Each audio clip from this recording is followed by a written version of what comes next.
Hey guys, we have another real talk sooner than we usually do. So yeah, I think it's Gemma. The thing is, it's harder to get everyone together now because It everyone is is. so fixed into their routines, and also Hmm. like you, Sam, and Elliot are of course in the same time zone, so it might be easier to get one with you guys together. But then trying to have Nick or anyone else, and it just like messes up the time zone, so it can be quite a challenge. So that's why we're doing solo ones, which is also fine. We get to cover quite a bit in different ways. So we're talking about fear of having setbacks because that's like a thing that people think that, oh, but like, why, like, how can I be okay and how can I not be unhappy if I know I'm going to have a setback at some point or I can have one? Why Hmm. can't it be like a case of just recovering and then being like, okay, I'm good. So, and Gemma, I think obviously like, I remember seeing some of your setbacks as well. So, Yeah, they um, were bad. yeah, but do you think it ever? So here's the thing. So aside from having setbacks themselves, did you have the awareness of the fact that you had a fear of the setback as well? Mhm. Yeah, I would definitely say that there was up until I would say as little as like a year, maybe two ago, there was even though I was doing much better in that period, there was always like a little niggle in the back of my brain that was like, oh, but what if I go back to the way that I was? And it's understandable that people fear setbacks because OCD is Mm, extremely difficult to experience. OCD suffering every single day of your life feels so hard. And that is something that naturally you're going to be afraid of. You know, if someone broke into your house with a gun, you're going to be afraid. And the feeling of fear is a natural emotion. yeah, So it's not that we have to get to a point where we're ever completely like if you said to me now, you're going to experience your maximum level of suffering again tomorrow and it's going to last for a year. I'm not going to be okay with that. Like, yes, I know I would deal with it, and I know I would get up in the morning and I would go, "Whoa, that feels a lot again." But yeah, I also know that I'm going to stick to the exact routine that I've previously stuck to because I know that that's the way to get through it. I have those tools to deal with that, but that doesn't mean I wouldn't be like, "Oh God, not again!" Like I've done this before. I yeah, don't want to have to go through this again, but yeah, I would because I have no other option. And at the end of the day, even once recovered, you still have OCD. You're always going to have OCD unless they develop these, chips in the brain that they're talking about one day. But right now, as it stands, we're always going to have OCD. So whilst you have it, there is an option for a setback. There's always going to be that yeah, possibility that you're going to have a setback. The likelihood may be slim because I don't have the belief system that would give me that setback.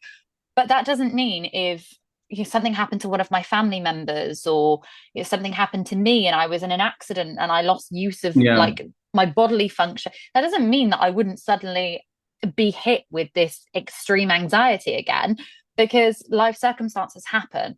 And I think for any of us to think that we're completely foolproof and it's not going to happen to Yeah. us, I think that's when we're a lot more susceptible to it because we're that is us having this false sense of safety. And as we know, a false sense of safety with OCD is something that it thrives on. So I think as long as we've got that in the back of our minds that that could happen to us, that just makes us a lot more prepared for if it does happen. No, absolutely. And I think like if you take a bird's eye view and you kind of like just zoom out a little bit from your own kind of like issues and stuff like that, if you just zoom out and if you look at society in general, like, I mean, the world is really complicated right now, and the world is like extremely difficult to navigate at times as well.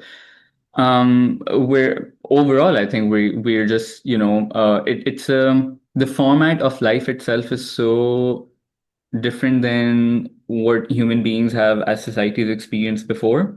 Mm-hmm. It's far more amplified and whatnot. And I mean, one of the most common things that everyone has read about, analytical pieces or whatever it is that anxiety and depression has become so much more common, right? Mm-hmm. Especially amongst young people, right? So if Yeah. you consider some of those things, like you not having OCD, sure, that I mean maybe it would you wouldn't be dialed into the 100% catastrophicness of things, but Mhm. you are going to have not just like a moment, but also periods of at times just feeling quite bad and quite, Mhm. bogged down by, the pressures of life and whatnot. And so when you look at that, you understand that when you say that I'm going to recover from OCD and then I don't have to think about having bad mental health ever again, or should not have to think about bad mental health ever again, is Mhm. quite unrealistic. Yeah. You have, I mean, you have to be very realistic about your mental health. Like I always say this very openly all my in my videos and in my one-to-ones as well. I'm very realistic about my mental health. I am very realistic about the fact that one, I have OCD. Number two is that I have a history of mental health from both my parents' side, because on both my parents' side there's quite a lot of depression. Mhm. My parents themselves don't have depression, but they can be quite anxious, especially now. So Mhm. I can see some of those tendencies there. And so when I combine all the factors, when I see all the things that affect my life, I can see me being, my mental health being a little bit prone or having Mhm. chances of Yeah. being affected. And a few months ago, I had like a few weeks where I was feeling a bit depressed, and I Mhm. hadn't experienced that in a very, very long time. Mhm. But the reason I was able to get through that relatively smoothly, and the reason it also didn't last long, is because there wasn't the secondary layer on top, which is I Yeah. should be feeling depressed. Mhm. I should not, that wasn't there. So, which is why I was able to also accept feeling depressed and be able to Mhm. work on it with level-headedness. Yeah. Otherwise, I Yeah. would have probably spiraled even more because I'm like, no, no, no, I need to get rid of this feeling. Like, Mhm. I work in mental health. I help other people. How can I be I depressed? can't be depressed. It's not possible for me to be depressed. And Yeah. then, yeah, and then all the emotion that comes with that. As you say, the secondary emotion is always the problem because you can feel something. You're allowed to have feelings. You're a human being. It's really important that you've said that as well, actually, because so many people look at us and think, oh, recovered from OCD, your lives must be perfect. No, we're still allowed to have struggles. We still have things Yeah. in our life that create emotion, and we still have these emotions, but we're just better prepared for dealing with them because, as you say, the secondary emotion doesn't come because we don't judge the way that we feel, we just feel it. And if everyone were to do that, if everyone were to just feel their emotions rather than judging their emotions, it wouldn't last as long because the judging always outweighs the actual Yes. initial emotion, in the sense that you could feel depressed for a few weeks, but then you could spend months going, why did I feel like that? That was really bad. I shouldn't have felt like that. Yeah. And that just then creates so much more disturbance. So it's And then really, really you're important. and then you're kind of like walking on eggshells as well, thinking, oh, I Mhm. don't want this to happen the next time again. Yeah, yeah. Like What if it so, happens again? so then you're looking out for it. Like again, I experienced that, and then I felt good. But I Hmm. mean, it could happen again at some point. Hmm. Like there are real life challenges as well. And Hmm. I mean, we all talk about our lives very openly with each other amongst us Hmm. coaches as well. So we know of our life circumstances and whatnot. So there, I mean, I could be hit with like a bit of a depression later on as well, to be honest, Hmm. because things can be quite challenging, and I'm okay with Hmm. that too. Like, Yeah. I'm not expecting. I think the one thing that changes though, and it's funny when you also accept that you can have a setback or just like generally bad mental health again. Hmm. I think the acceptance also comes with a bonus of confidence as well, which Yeah. is that you have the confidence that you'll be able to somehow deal with it Hmm. in some shape or form. Like Yeah. I don't know what's going to come in terms of bad mental health, and I may Hmm. not even have the tools for it, but I'm also confident in the fact that okay, I can deal with it even with no tools initially. Yeah. Like I can handle the state of being clueless Hmm. of how to deal with something and Well, then you were figure like it that out. before with OCD. You didn't have the tools to deal with OCD when that came, and you were clueless about that. But Great you point. even in the state that you were in at the time, you still managed to find a way to get yourself better. So, you have that confidence that that's something that you've done before. So it's absolutely something you can do again.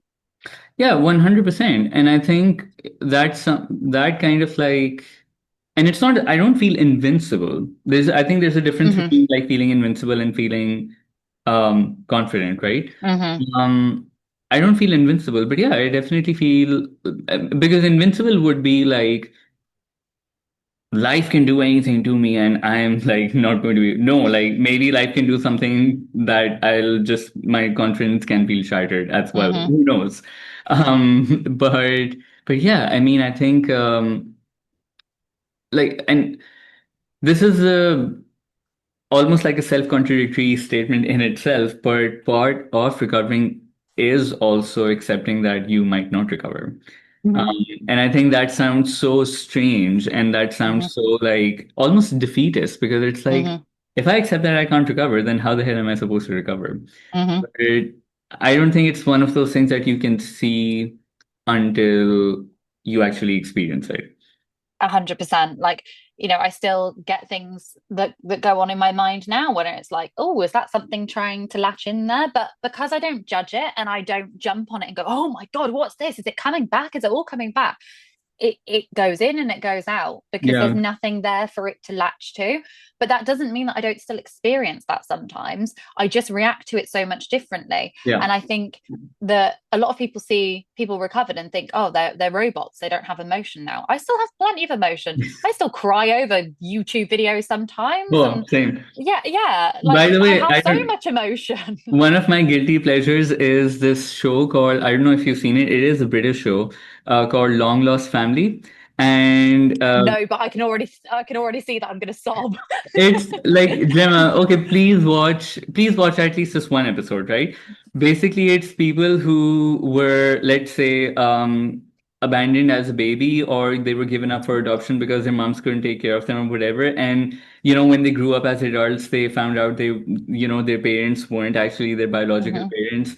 And eventually they track them down and then they eventually meet their Oh, just absolute I know sobbing. it's gonna get me. Absolute shock because it's just the sweetest thing ever. So sometimes when I want like sometimes you want self-indulgent things to Yeah, try. yeah. So I watched that and it's the best thing ever. I'm But gonna give it a go. when was the last major setback you had? So my last major setback would have been the one that I talk about quite a lot with the whole Health I thought I was OCD? having a yeah, when I thought I was having the brain out, I was on the Yeah. phone to you crying my eyes out, wasn't I? I had mascara all down my face. I was like, oh, what's happened? And that was in when was that? That was Wasn't it 2023? 2022, 23. Yeah, end of 22, beginning of 23 that was. Yeah. And I would say so it was a setback, but also probably the most intensely I've ever experienced OCD. So perhaps that was partially because I was doing so well and I had this like false sense of, oh, like I don't think this is going to happen to me again. And I think so when it did hit that time, it was just like a freight train because I wasn't expecting it. I think I had this false sense of like nothing can touch me now, like I'm fine, I'm invincible. And because I'd been feeling that way, when it did get me, it really got me. And I Yeah. think it was good that I had that relapse because I think that one really taught me, this can come up at any time. And that's not to be negative about it and be on edge and be like, oh, what if it comes tomorrow? But it's just about giving you that realistic perspective of, yes, I'm doing so much better now, and yes, it hasn't been there for a long time, but that doesn't mean to say that it can't happen. And I hadn't realized that my behaviors were slowly building up again in that period. Yes. So I I thought, oh, I'm doing well. I can have the odd conversation about this, little sensation I've got in my head because this is an OCD because I haven't experienced that in ages. And it's almost like I was overly confident Yeah. that I could just behave completely how I wanted to, and that would have no impact. Even now, I know if I start getting a sensation somewhere in my body, which does happen sometimes, I'll get a Yeah. little numb sensation somewhere or something.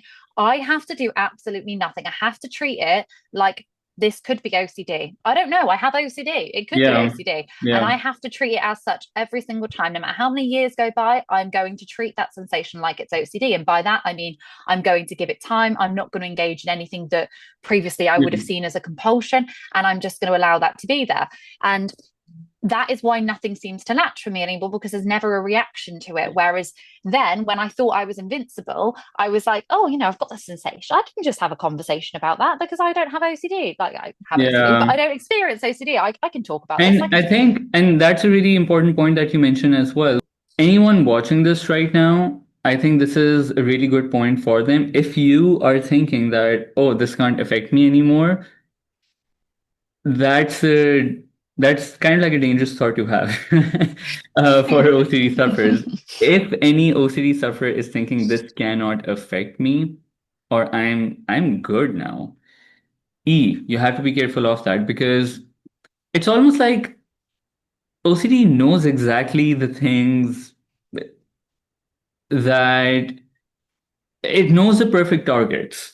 So if you're someone who's thinking you're foolproof and you're solid and nothing can really do any damage, you have to be careful of that. And that's not that you have to live in cynicism and constant 24/7 vigilance either. Like that's not how we live. But we have just a reality check in mind that the possibility of having a setback or relapse is not completely 0%. Like it can happen. And so it's like if you're in that position right now, I think I'm not saying this in a scary way, but like that's a warning be for you as afraid. well. Be Yeah, afraid. yeah. That's a warning for you. You have to be careful of that, and you have to try and maybe that's also where you might need a bit more acceptance because if you're like, no, no, no, like why are you making me afraid now? That in and of itself is that fear that, oh, like don't tell me something that will make me scared again. That's your classic fear of fear, you know? 100%. So, like, someone can tell me that, hey, by the way, a year from now, you're going to have an OCD relapse. I'll like, well, no, cool. Like, sure, I mean, that doesn't sound great, but I mean, I can think about that. So, yeah, Yeah, I've I'll done it deal with before. it I'll when do it it happens. again. Yeah, essentially. Like I'm like, I did it before, I'll do it again. I'll maybe go back to the tools that I need. I haven't Mm. had to open any of the books or do any disputing or exposures or anything like that. But if I have to at that point again, okay, sure. And it's another important point is that you don't even realize how some of the behaviors are accumulating Mhm. over time when you're just like, yeah, I don't need to think about it. Some things are accumulating, and that's what results in the eventual kind of like eruption that happens. Exactly. It can just be like the smallest bit of avoidance, like, oh, I do most things now, but there's still this one thing that I just really don't want to do. That kind of behavior could then result in a relapse because your brain is still there's still this little background of all this, there could be this thing. Yeah, And something that I really struggled to accept at the time, but I know I fully accept now, is the fact that I'm never going to go back to pre-OCD where I have no awareness yeah, of the fact that I have OCD. I was like, oh, I want my brain to just be like fully clear, fully like I know that nothing's going to happen. And it was unrealistic. I went through a really difficult experience over many, many years, from the age of, I mean, I had it since I was a small child, but when it was really severe, that was, from the ages of 16 to 28 or whatever. That's a long period of time to go through quite heavy suffering. I'm not going to be the same after. I mean, I'm not going to be the same because I'm not a teenager, but yeah, I'm also not going to be the same mentally after that. That was a lot to experience. And I don't like to go into the whole trauma. yeah. Let's No, no, talk I about whether get it's, that. but it was a lot for my brain to process and a lot for it to Yeah, go through. And I'm naturally not going to be the same person after that. Even if it's only a couple of years that you've gone through OCD for, yeah, you're naturally not going to be the same person. But the thing is, you don't want to be the same person because the person you were before is the person that got you into that situation in the yeah. first place with your belief system. So the person that you come out of it as is a much more improved version of yourself because you're the person that's managed to get you through all of that. So And if you were to go through something of a similar nature again, your ability to deal with that would be like far, far better anyway this time. Hmm. I mean, the reason that it got you in such a like it got you to such a dark and low place in the first place was because there were these probably beliefs that you weren't even aware of, right? I Hmm. mean, they're silently there, but they only come to the surface when you start suffering. And Yeah. so this time around, like, not saying that there won't be any suffering. Yes, there probably will be, but perhaps it won't be at the level to which it was Hmm. at the time. Yeah, because you When have the tools to deal with it now. when you're speaking to people and they're going through a setback, like what do you find now? What do you find challenging about perhaps giving them advice about like a setback? So I find it challenging that people can't be in my brain sometimes and see what I've experienced with it. And they're like, "Oh, but I'm not sure that'll work." I'm like, "No, please listen to me. You have to do nothing." And they're like, "Yeah, I am doing most things." I'm like, "No, all things. We need to do all things. Like, I need you to wake up in the morning and do the exact same thing that you were doing before your setback. I'm talking to the letter. Like, nothing is missed out. Not." Oh Yeah, yeah, so I'm doing most things, but I have stopped going to the gym because that feels too hard. I'm like, no, that's not how it has to be everything. It has to be all of it because it's so important that you don't let OCD see that this has impacted you in any way whatsoever. Because as soon as you stop doing anything, any little thing, it's just going to spiral. It's going to snowball, and it has to be consistent. You have to keep going with exactly what you were doing before. And I just I want people to see like what the end result of doing that is. And yeah, obviously you can't show them the end result of doing that. Yes, you can tell them, but having someone tell you the end result is so much different to actually seeing it yeah, yourself. yeah. No, and Um, I think the part that I find challenging is like I also have to have the the humility, I guess, that mhm, I can't.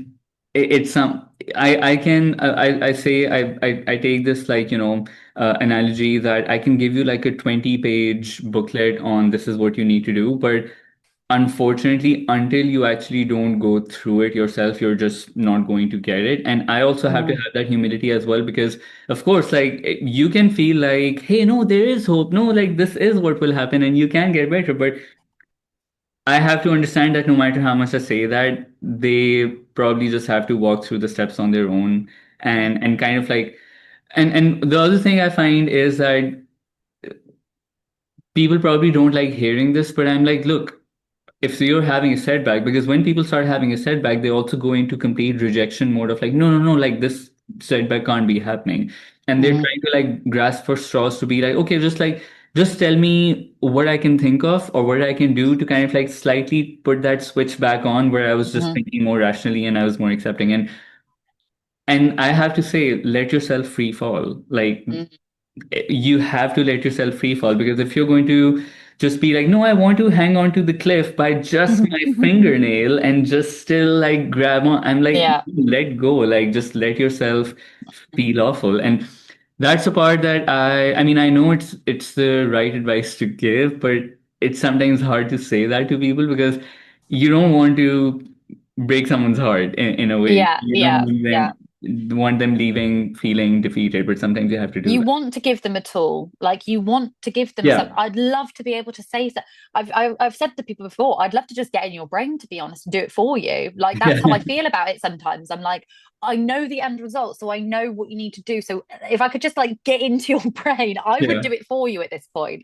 Um, but something, and I mean, I've plugged this book pretty much every single video, Hmm. and it was the book that you told me to read when I was reread while I was going through my last setback, which is Paul David at Last Alive. That is when those principles are the most, that's all you need at that point. All you Yeah. need when you're going through a setback, you've already read all the books, you've already done all the stuff, you know everything. You don't need any more knowledge. All you need is a little reminder to do absolutely nothing. And that book is where that will really come in handy because the principles in that book were just they were the only thing I needed at that point is a reminder that I don't need to do anything here. There's no changes needed. I don't need to jump. If I'd stopped disputing at that point, I don't need to jump Yeah. back into disputing. If I haven't been doing exposure, I don't need to jump back in. I just need to be.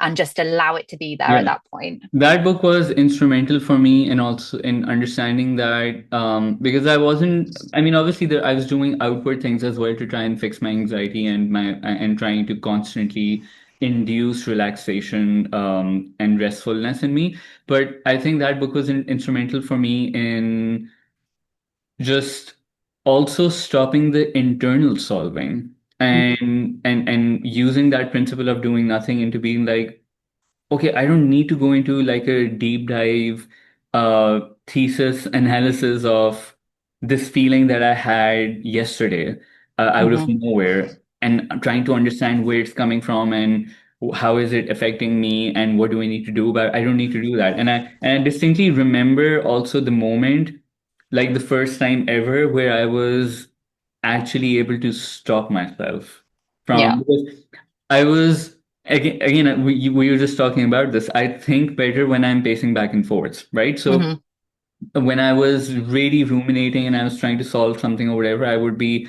pacing back and forth in my room and just like, really trying to solve something and think on my feet. And and I remember, I was doing that and then I had a thought about, ooh, there's this feeling that I haven't analyzed or I haven't really unpacked. Maybe let me do that. And conversely, actually, I sat on the edge of my bed to be like, okay, let me sit on my bed and really try and think about it. And then I was like, wait, I don't need to do this. I Mm-hmm. actually don't. I actually don't need to solve this anymore. Why am I doing this? I've been doing this for so many years. And obviously, it Mm-hmm. was the result of putting in other work as well and breaking down my beliefs and everything that eventually led to this moment of realizing I don't need to do this. And then I just got up and went to the bathroom. I took a shower. I think I had to get ready and go somewhere or whatever. I just did that and got on with my day. Mm-hmm. And I was like, oh shit, I actually don't need to solve this. So that book was really helpful for me on that front. The problem is always people waiting for a feeling. Like, I'll do Yeah. this when I feel better. You're never going to feel better if you wait to feel better before doing something. You have to do it scared. You have to do it anxious. You have to do it upset. You have to do it with all the emotion there. And then feelings will follow. You can't rely on feelings to guide what you're doing. You have to just do what you're doing, and then feelings will change in time, which is Yeah. so hard because it's like saying to someone, oh, this might happen, but it also might not. And I understand why that really disheartens people, because it really disheartened me as well. Like, oh, what do you mean I might get better and I might not? Well, yes, but also you're guaranteed not to get better if you don't do it. So you may as well do something that's giving you a chance, no matter how small the chance is. Do something that will give you that chance. The time's Yeah. going to pass whether you're working on it or not. So you may as well be working on it. Yeah, and I also say to people as well that you've probably been trying to deal with it in a certain kind of manner for quite a while, and clearly that's not working. So why Mm-hmm. not try something different? Even if you don't believe in it right now, that's fine. I'm not asking you to like be like, okay, I'm going to put my full faith in it. Sure, don't do that, but at least give it a shot. Give it like a Mm-hmm. proper shot, not just like for one day, for a week or whatever. For a few months, try to give it a shot in the larger span of your life. Giving something a shot for a few months is not like too much of a bad idea if it can if it has even just a 5% chance of perhaps working out for you long term. Mm-hmm. And sometimes that can really help people, give them a push of, okay, maybe let me try and do things a bit differently than I have so far. Absolutely. Absolutely. And that's it, isn't it? It's giving it that actual period of time and not just saying, oh, it's been a week, it's not working, I'm going to go back to all my old behaviors. Like Yeah, you can't expect your feelings to change that quickly. You can't expect to change beliefs that you had your entire life within the span of a week. It's yeah. just not possible. And anyone that's promising a quick fix is lying, because if there was a quick fix, we'd have found it by now. Yeah, I wish there was because it would help take people suffering away. Like, Hmm. it would be like, I don't know, Jesus or something of just being, but obviously we can't do that. But I mean, anyone watching this video, and if you've made it this far till the end of this video, because you've had all the knowledge from the conversation we've had, you will never have a setback now. Just saying, you're not going to have a setback. You're good. You're You're absolutely good. invincible. You're invincible. You're foolproof. You have an armor. Nothing can penetrate that armor. You're amazing. But But you could have a setback tomorrow, just so you know. Yeah, just by the way, that can also happen. by the way. Um, but no, I think this was surely like a good topic to cover. I'll cut that off my list now. And if you guys have any other recommendations for real talk conversations, let us know, and we'd be happy to cover that. But guys, thank you for joining, and Gemma, thanks for joining as well. And we'll do another one pretty soon. Perfect. Thank you. Okay, Bye. bye.